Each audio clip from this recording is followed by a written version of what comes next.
how to fix ChatGPT account has been deleted or deactivated. So if you want to fix this issue, then first things first, all you got to do is move into the web browser that the user used the ChatGPT site. So I'll just simply go with my Chrome browser and then go with the ChatGPT. Once you're in the home page, click on the three dots icon over here on the bottom right, and then click on the history option.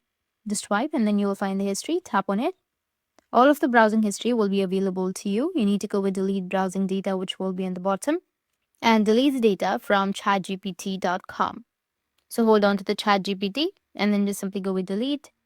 Likewise, you need to search for ChatGPT in the search bar and then delete all the website. Once you have deleted, you need to go back and then try refreshing the page. After that, search for the website ChatGPT. This should fix the issue that you have been facing. If not, you need to head over to your Gmail. Once you're in this page, click on Compose, which will be on the bottom. Make sure you're logged into your account associated with your ChatGPT account.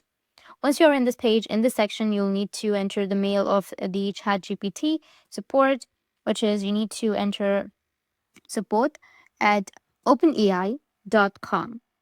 Once done, you need to enter the subject, reactivating my ChatGPT account, and then here you need to write your mail.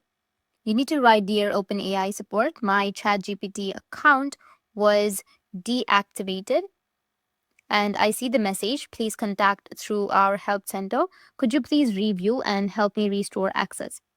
And then just go with thank you and then your name and your registered email. Once you're done, click on the send icon, which will be in the top right of your screen. After that, you'll be good to go.